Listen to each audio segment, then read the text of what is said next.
Hi, this is Timothy Zahn, author of Thrawn, and you're listening to Star Wars Reactions. Good for you. There's been an awakening. Have you felt it? In 1977, George Lucas formed a legacy. The Force is with me, and I am with the Force. Inspired by mythology, his saga has become a passion for many. Feel the Force around you. His legend has become our story. It's true.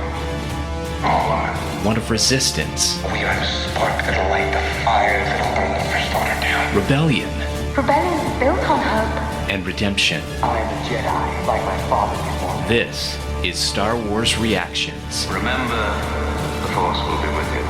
Always.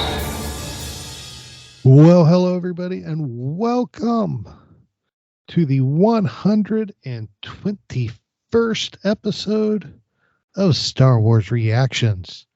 We got a tremendous show for you today. We are going to have a blast discussing the 23rd chapter of The Mandalorian. This, of course, is the second to last episode of this third season, and it was just wow.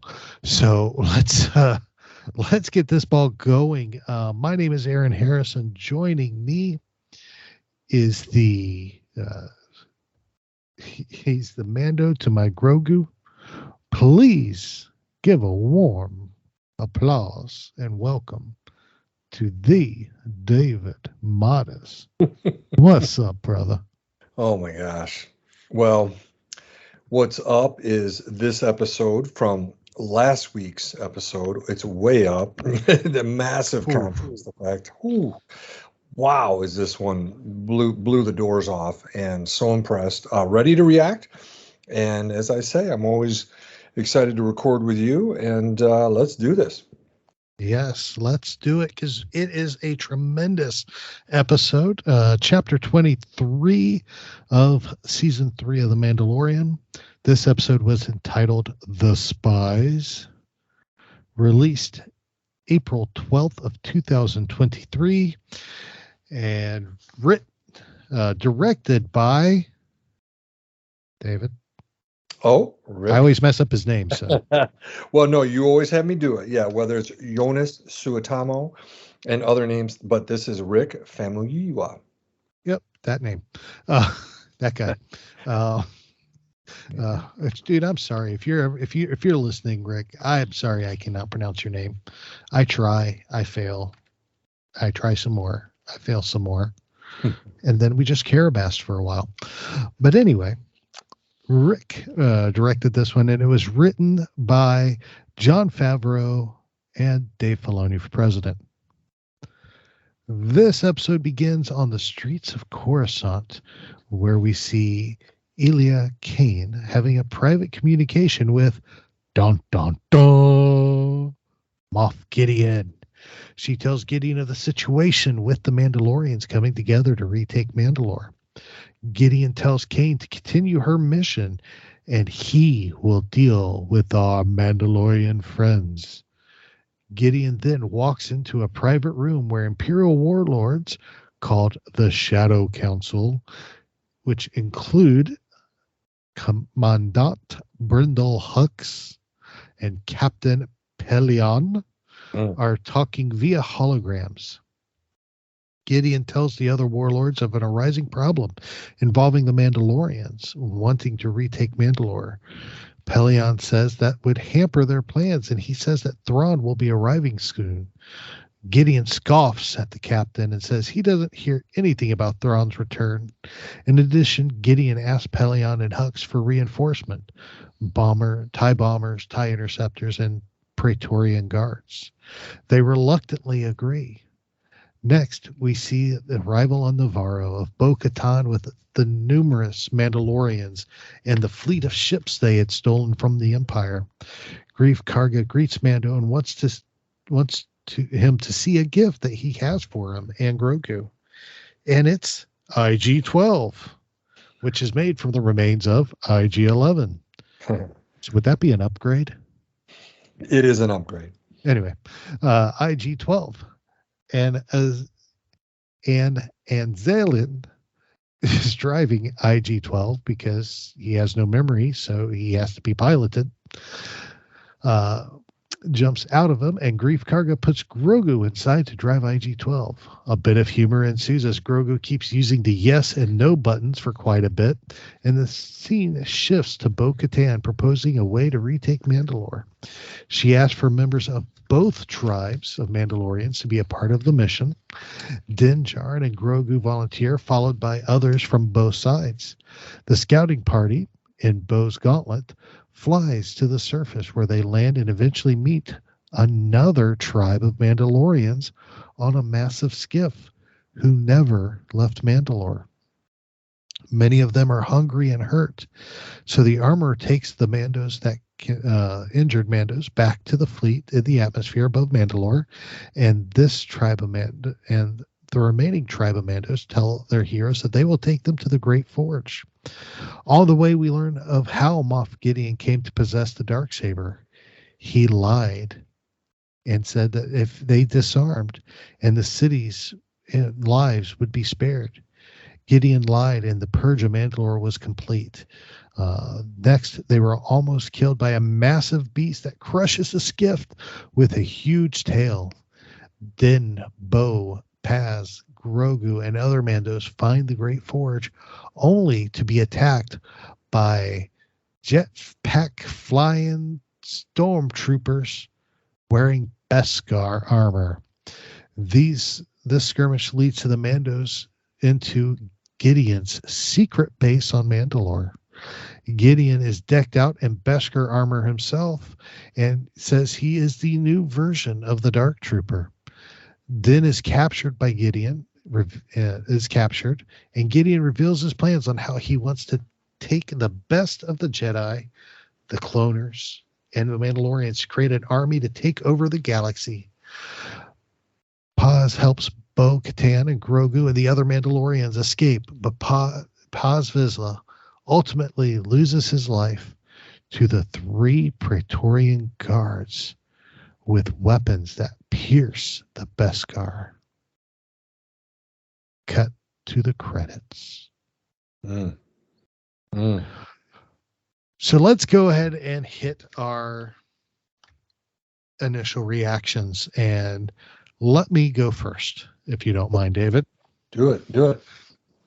First off, let me start off by saying, I'm sorry, Jon Favreau. I did not have faith in you after last week's episode. I failed you. I'm sorry. Holy stinking crap. What an episode. I mean, this was absolutely incredible. What a complete 180-degree turn from chapter 22. There was absolutely nothing in this episode I did not like.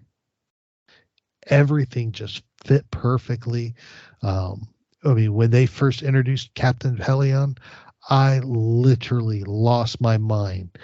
And because for those of you that don't know, in the original Thrawn trilogy, Pellaeon is in command of the Chimera, which is Thrawn's flagship.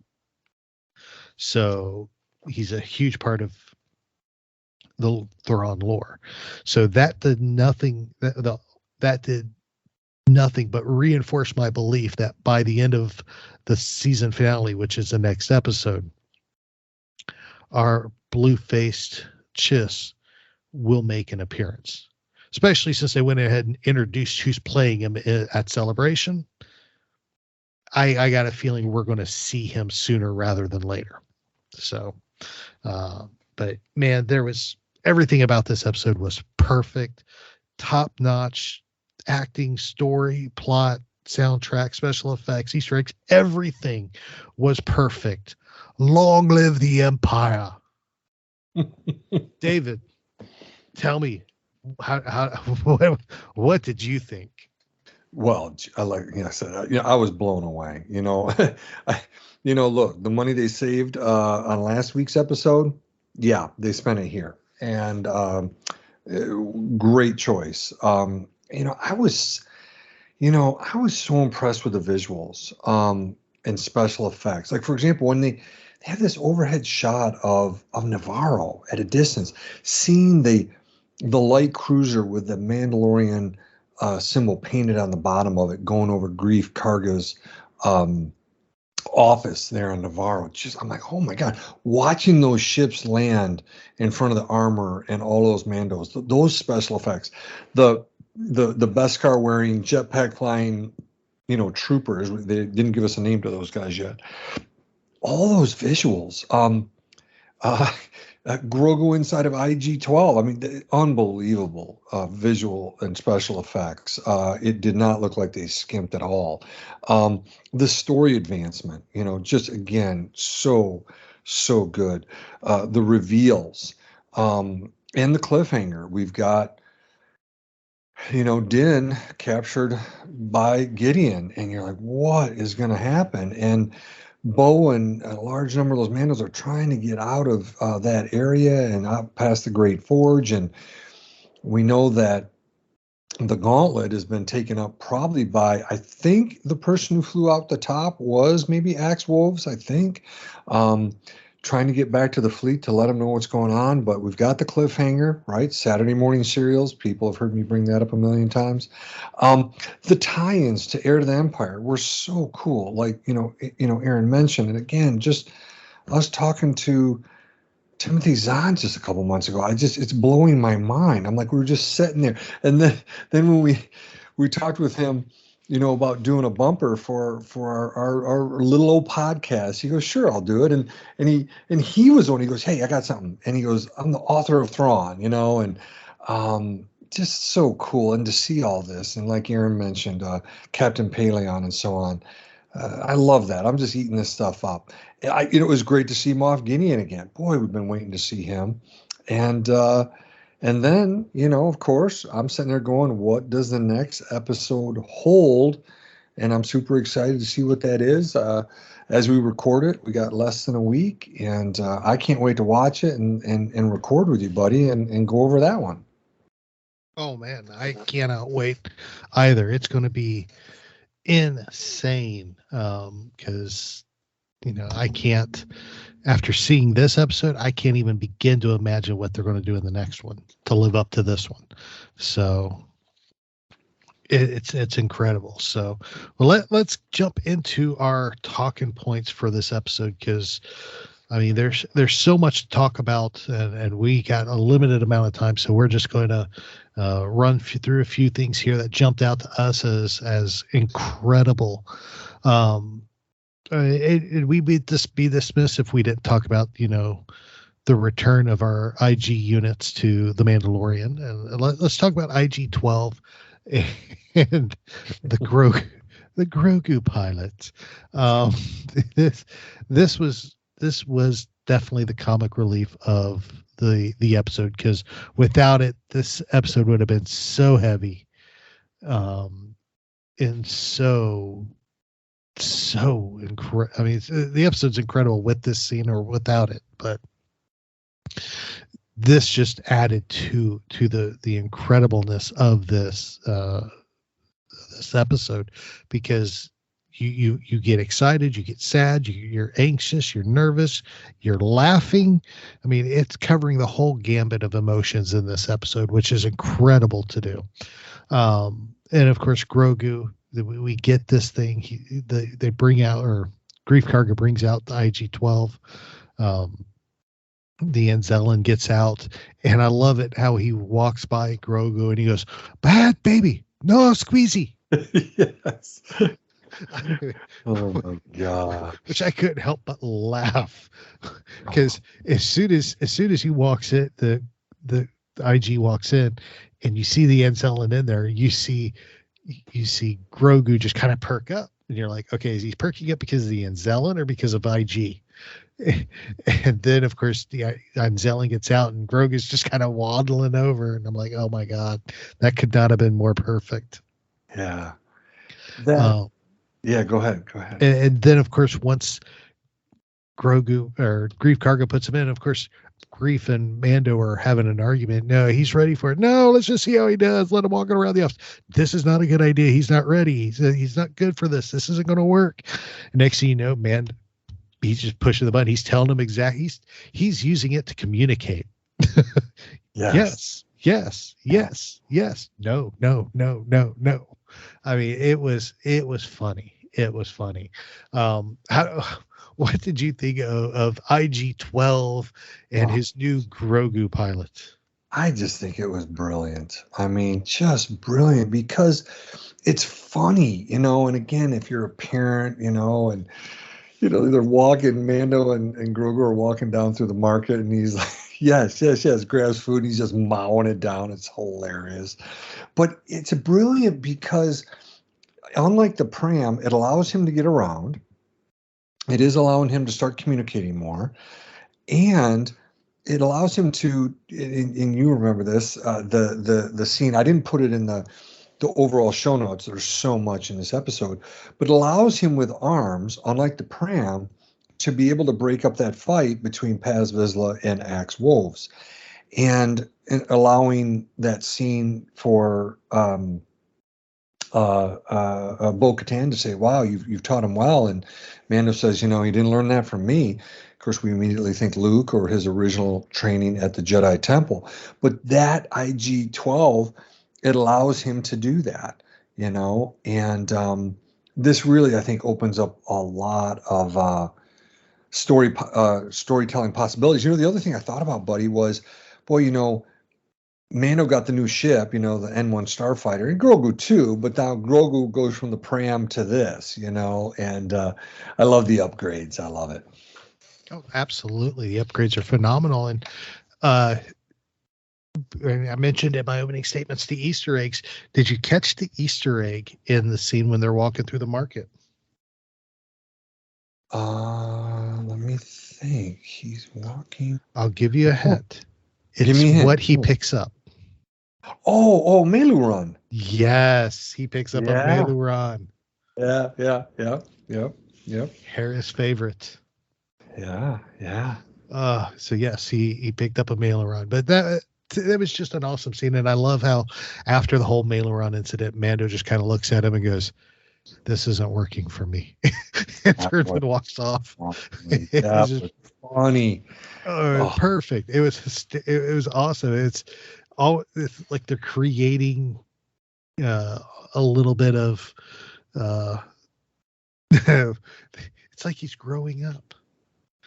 Right before our eyes. Yeah. Right before our eyes. He went from this itty bitty better he can waddle up to about halfway up Mando's shin to now he's towering over Mando. Right. And something that tried to kill Mando. So, right. But yeah, I loved it. I thought it was awesome.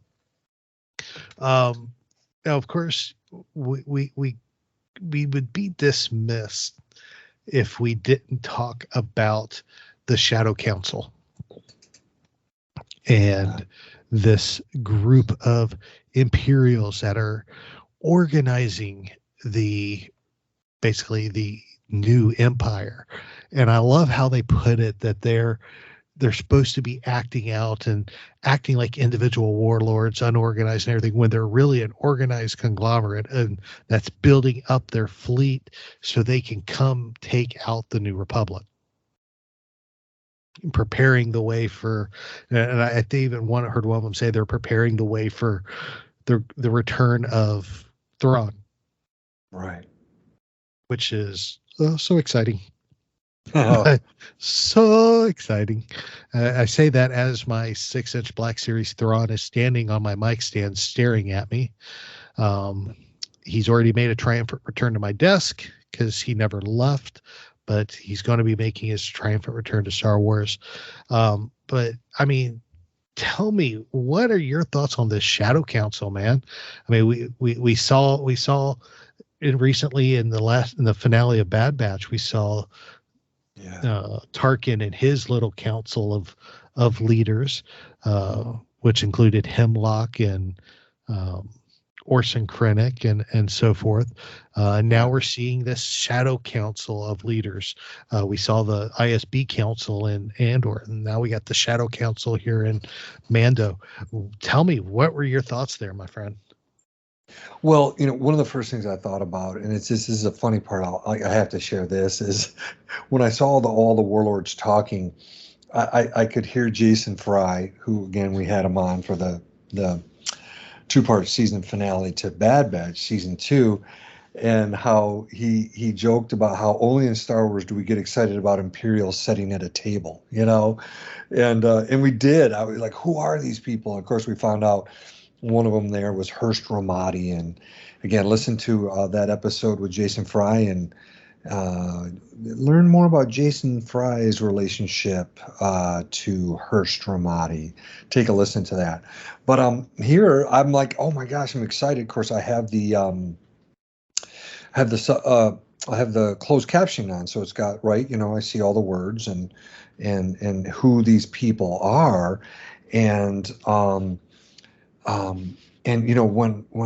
I had to do a double take and I hit the back 10 seconds on the Disney Plus stream, and I'm like, wait a minute, who did they just say? Commandant Brendol Hux?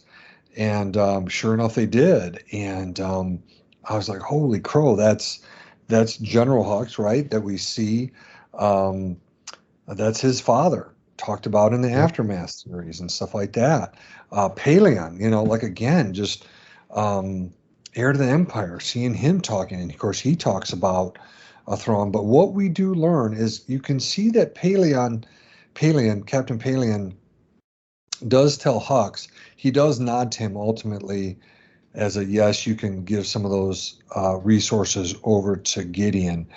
But it's very interesting to see these Imperial warlords. We've read about this kind of stuff in the Aftermath trilogy by Chuck Wendig, and so, but there's so much there, and also during that conversation, Aaron, right? We're learning more, and I have this as maybe some additional thoughts about the warlords. We get questions answered that we had about the pirates, about Gideon, is Gideon's relationship with Thrawn, and so on. But I'll stop there and just let you jump in and get your thoughts. But because there's so much more I want to say, but I want you to say your thoughts as well on this Shadow Council and stuff.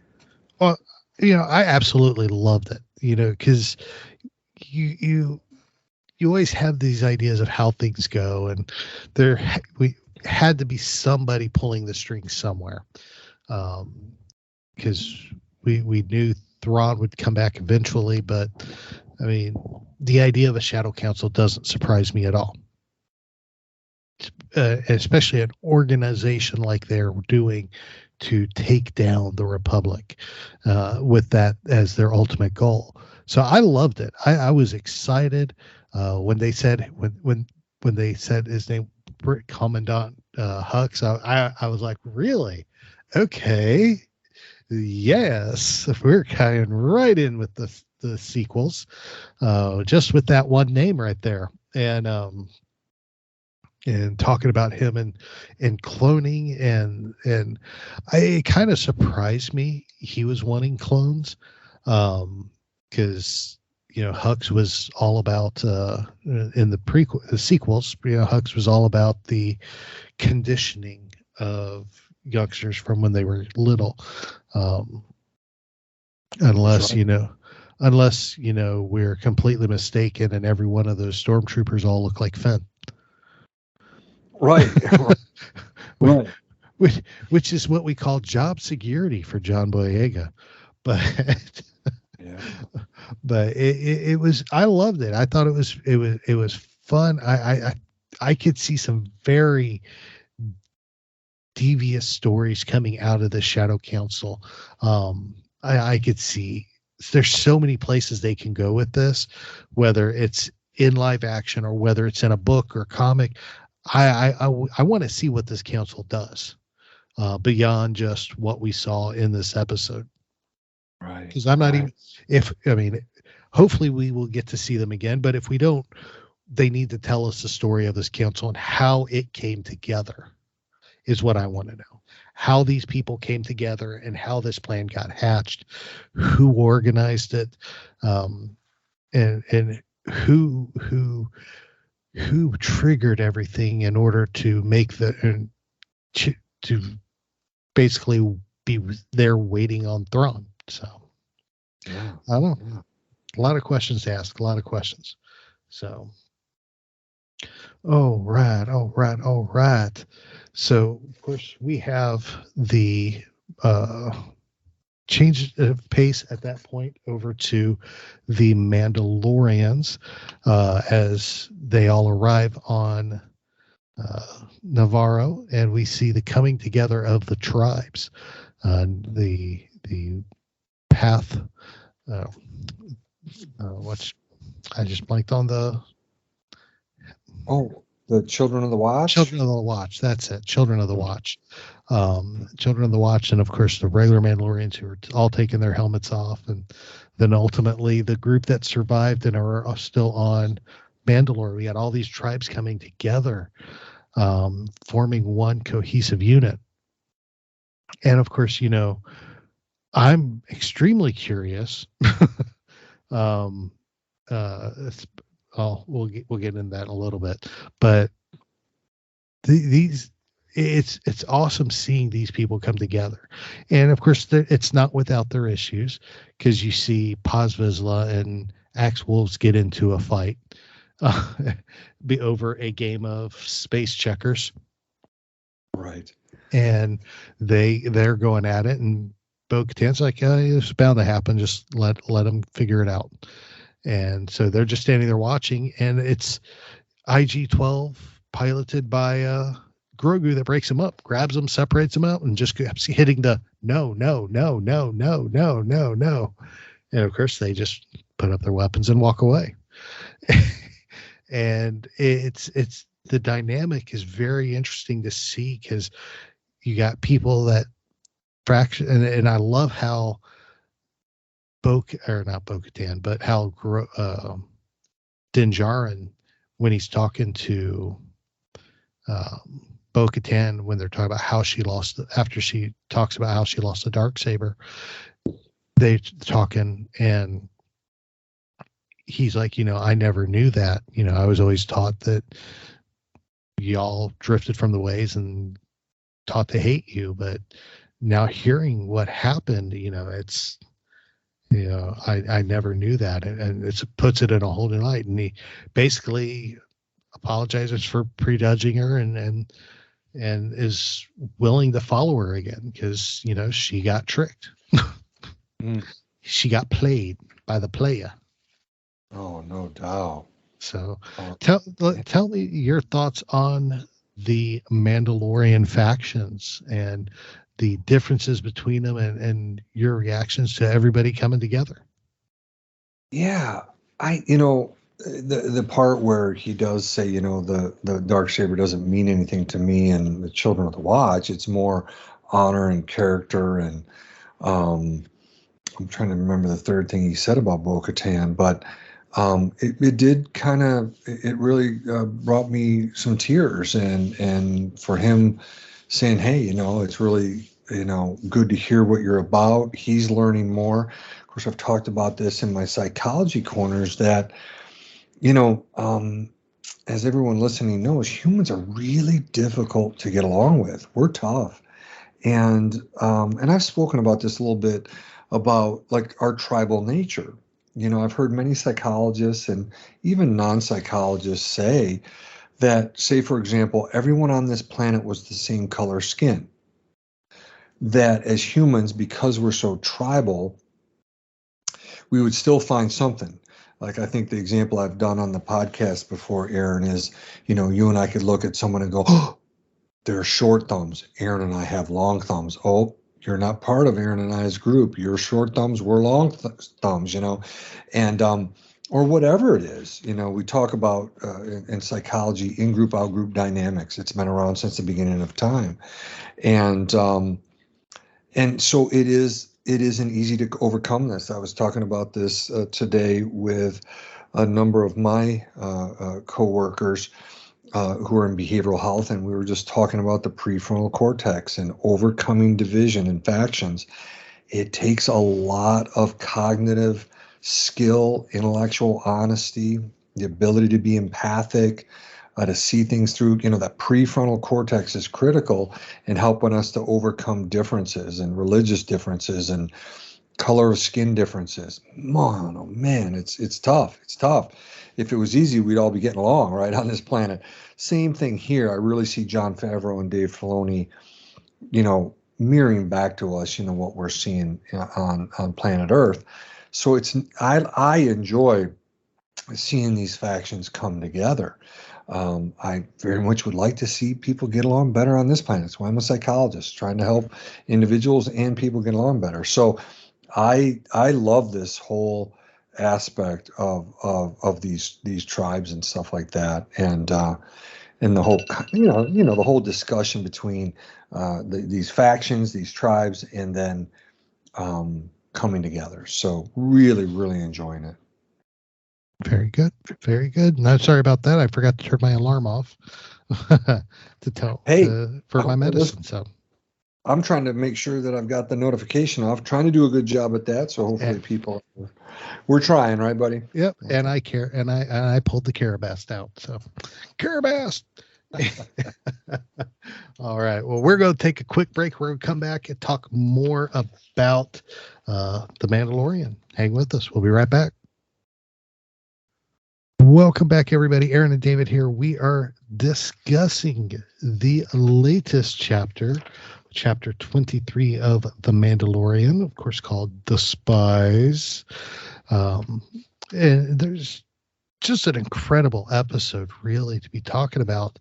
And, of course, the main goal, once they're on planet, is to locate the Great Forge, which was, of course, we've learned through the season was basically the center of life around Mandalore. It's where the fires were always burned, where the Beskar was always made, melted down, shaped. It was the Great Beskar Forge. And of course, to make that their home, they need to locate the forge, fire it up, and basically, start life anew on Mandalore. And so they end up, our neighborhood, our local Mandalorians on Mandalore, took them on board their gift to find the Great Forge. Of course, they got distracted by their attack. But we get to the Great Forge and we find out that the Great Forge is now also the hidden base for Moff Gideon. And this is where we see Gideon's plan that was hatched in the Shadow Council meeting is going forward. And we discover the Beskar armored flying troopers, which they kind of remind me, the helmets are a little different, but the armor is very close. They kind of remind me of the Imperial Super Commandos that we saw in the latter season of Rebels. Yes. So I'm kind of leaning to these are, I'm just going to call them Imperial Super Commandos because that sounds cool. And that's cool. It sounds cool. And I'm just going to say that's what they are because it sounds cool. And Dave Filoni will back me up. I don't know if he will or not. I don't know. But it sounds cool. But these Imperial Super Commandos, and of course, Gideon shows up in his Beskar armor with his jetpack and his Mandalorian styled helmet, which resembled me a lot like the Mandalorian helmets with the black and the red. So it was very, very, very cool to see.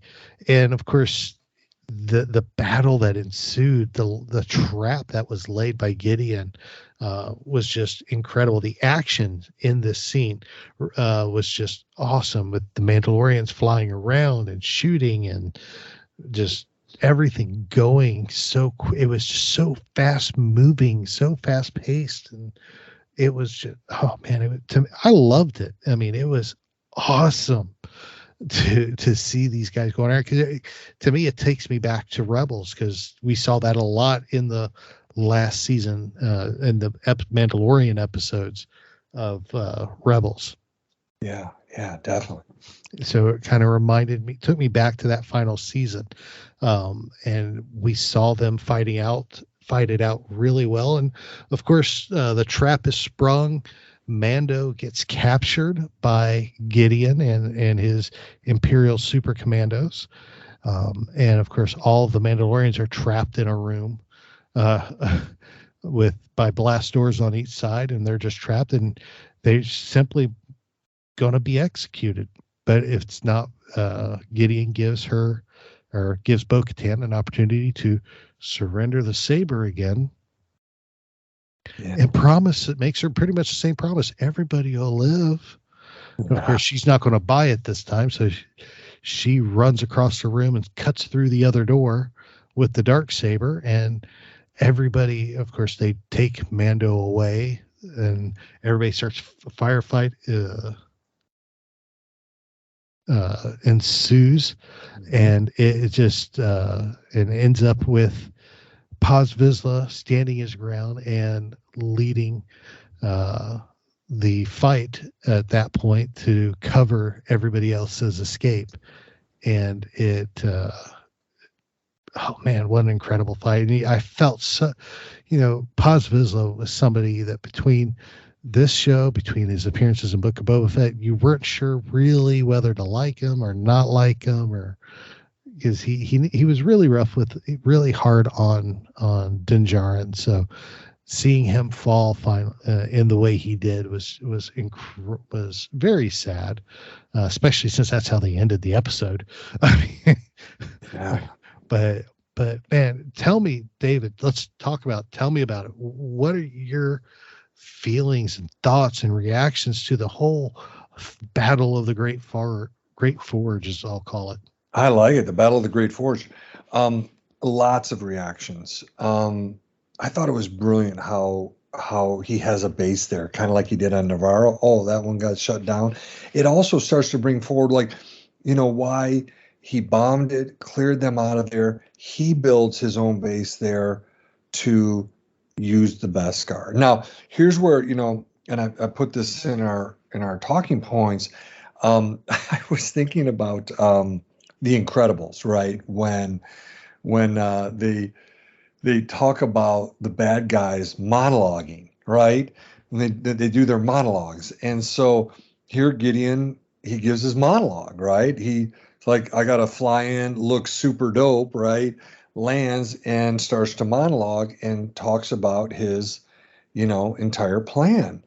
And so the thoughts I have of the reactions is, number one, we remember a question we had over the course of the last couple episodes is Gideon, because we knew he had escaped, from the previous episode. Does Gideon work for Thrawn? Is Thrawn even around? Well, we realize Gideon does not seem to be working for Thrawn, unless he's just putting up a smoke screen saying, I listen around the galaxy and I haven't heard anybody talking about it. But it doesn't seem like he's working for Thrawn. It looks like Gideon has his own cloning plans separate from the Emperor's cloning plans, right? And this is seen in the tubes. He walks in, right? You got to pay attention to everything. And again, It might like those tubes, right, that we see kind of like we saw in Nevarro. And what I think he had Pershing doing, like his own plan to create super soldiers, to create an army. I don't know that he's really that concerned about the Emperor.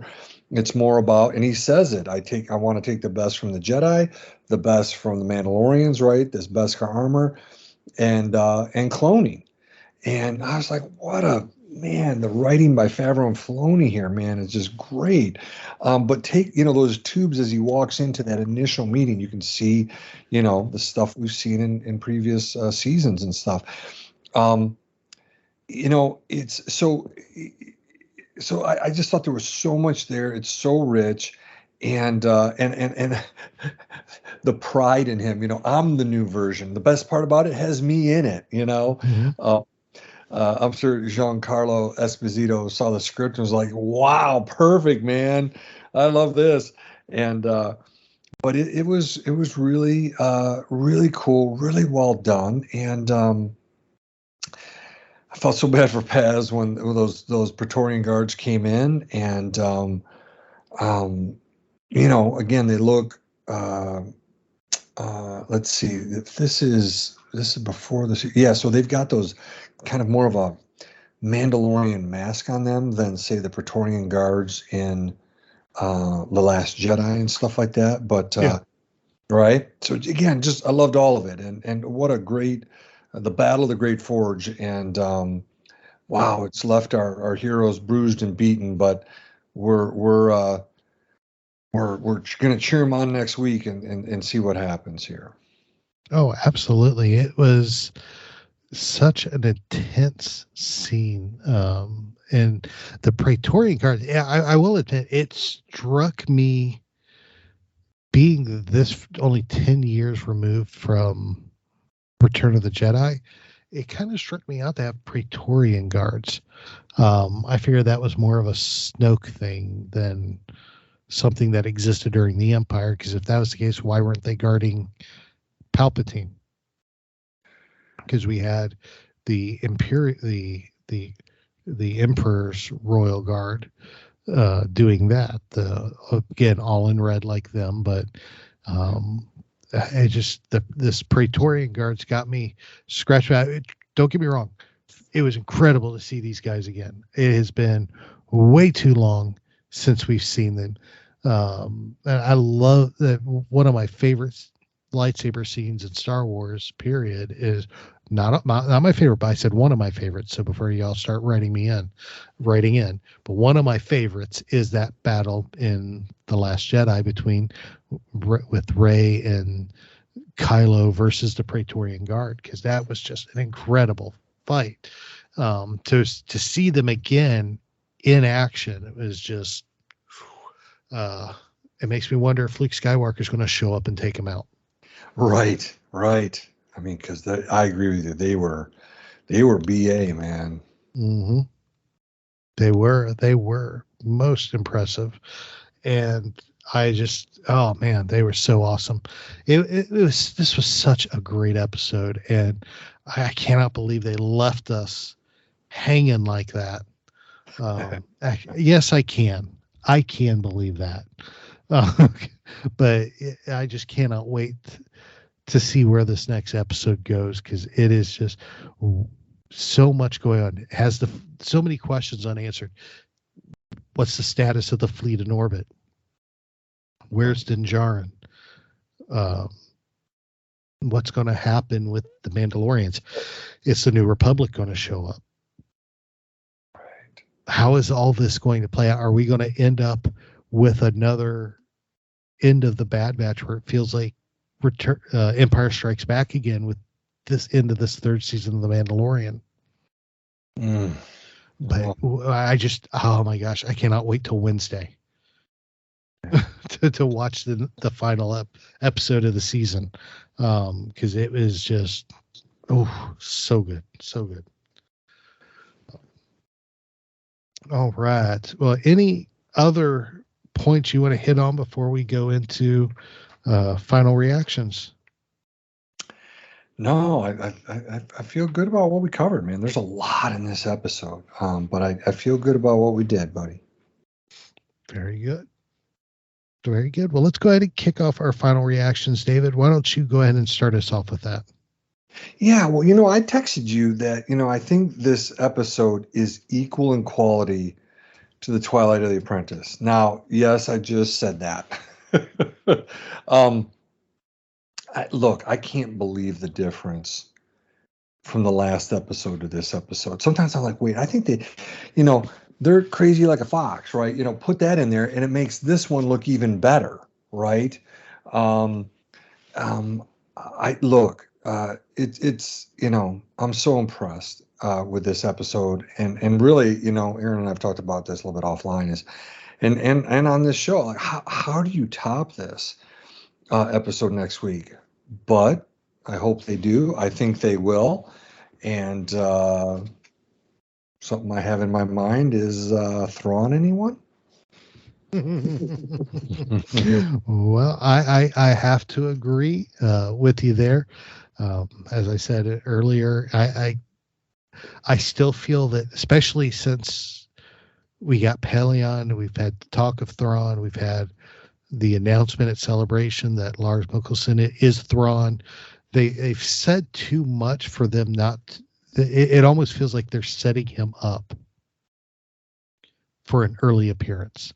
So I still believe, and I don't have any inside information. I have not seen the final episode, but I still feel like in the final moments of the episode, or even in a quote unquote post credit scene, we're going to see our favorite blue chiss. Oh man, I still believe that. I still believe that. I will be surprised if we don't. But man, this is for to be the second to the last episode of the season. I can't even imagine what chapter 24 has in store for us next. This was just a perfect episode on every level, worthy of praise on so many levels. I just cannot say enough. I mean, the Praetorian Guard, the Imperial Super Commandos, Moff Gideon as one of the Maul Mandos. I mean, it's just, oh my gosh, incredible episode. So, and of course, as everybody knows, we grade our episodes just like if you were in school with an A, B, C, D, and or F. Why did I say that again? I've been doing so good not saying that. Carabas. But A, B, C, D, or F. And there's no way to say this. I mean, this, you said it best, David. This is on par with Twilight of the Apprentice, which, as if you've listened to our show regularly, that's the gold standard for an A+ is Twilight of the Apprentice from Rebels. And I got to give it an A+, easily hand down an A+. How about you, David? Absolutely. A+. I put it in there,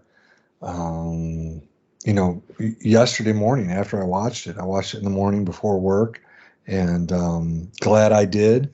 And A+, no questions asked. And I'm hoping we get an A++ next week. Fingers crossed. Oh, I hope so too. It will be incredible to see. I cannot wait. But we want to hear from you. Tell us what you think of The Mandalorian, Chapter 23, The Spies. You can let us know what you think on any of our social medias. We are at SW Reactions Pod on Facebook and Twitter. We are on SW Reactions on Instagram, Pinterest, and Tumblr, where you can also locate all of our show notes with the links to everything there. Of course, you can always email us, swreactions@gmail.com as well. Well, my friend, I believe you have a psychology corner for us this week. Definitely.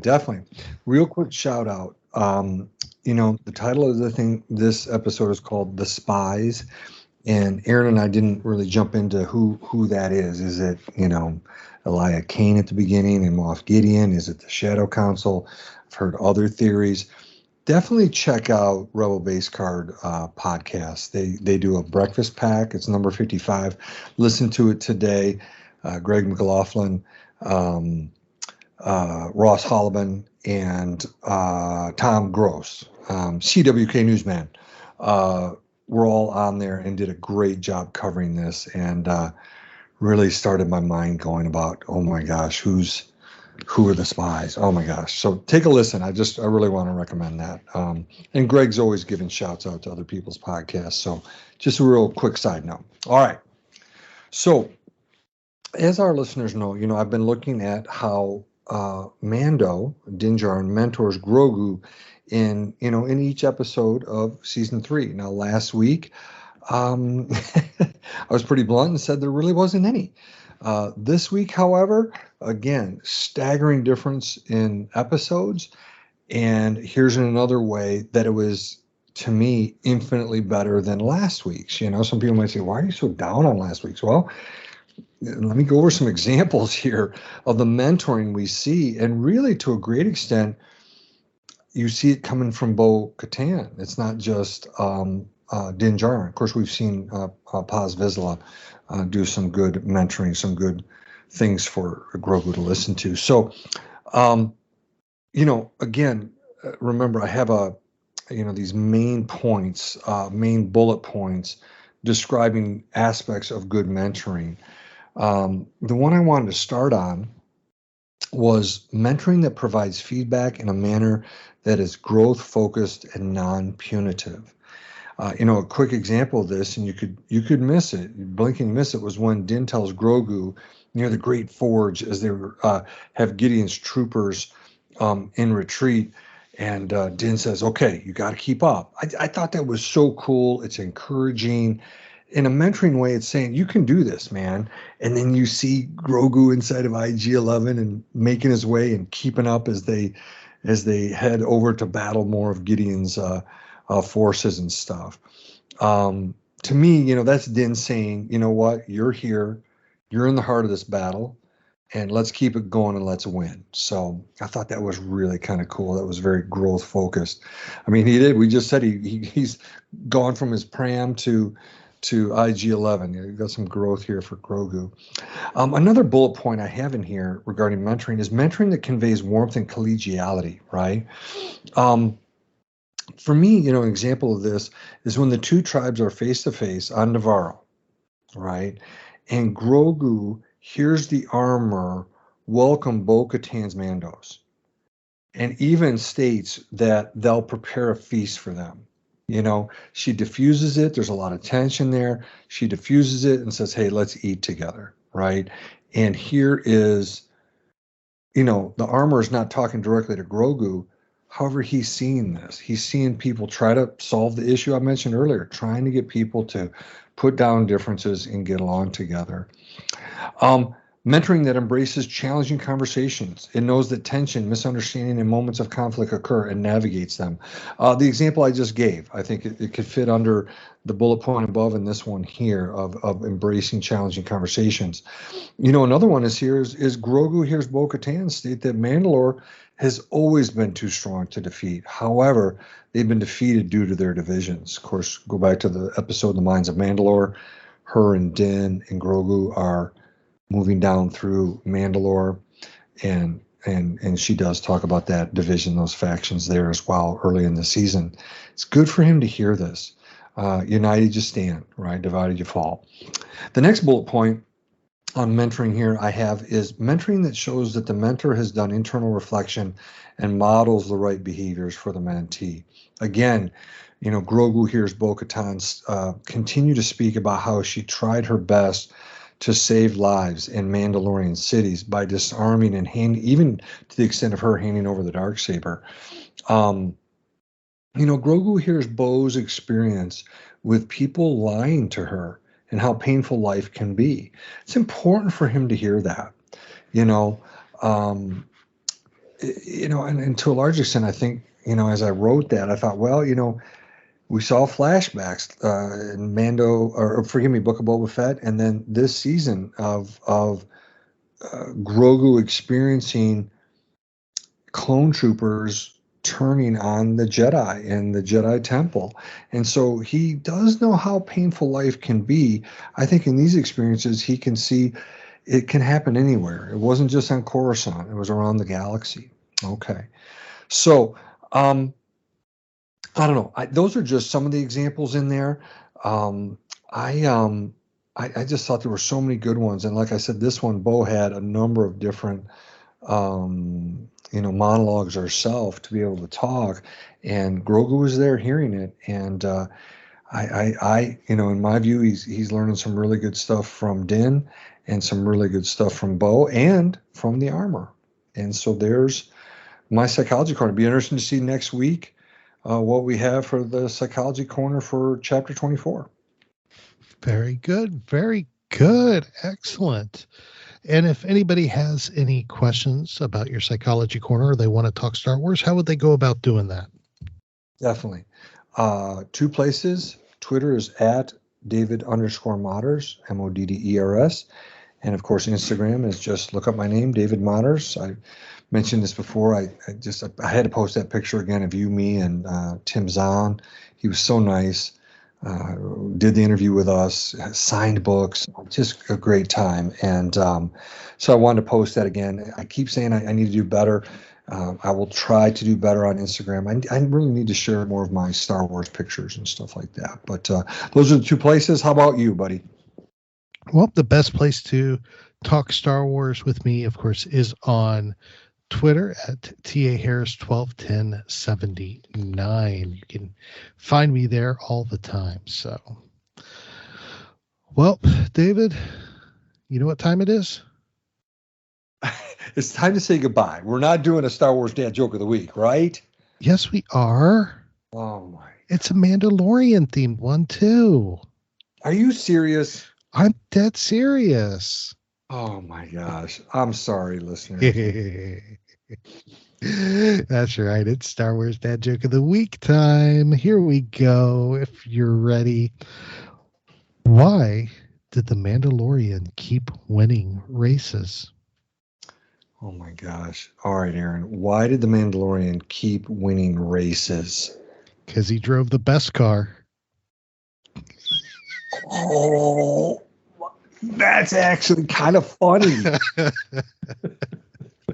He drove the Beskar. That's pretty wild. Oh my God. Oh my Lord. Oh my Lord.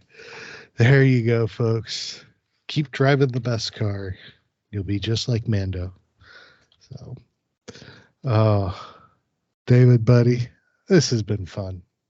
That was a great way to end it, man. I thought so. Thank you, everybody, for listening in. Y'all are the best. We love y'all. We're praying for y'all. Be kind to somebody. Brighten somebody's day. It'll make a world of difference for you and for them. Remember, this is your place for elegant discussion for a more civilized age.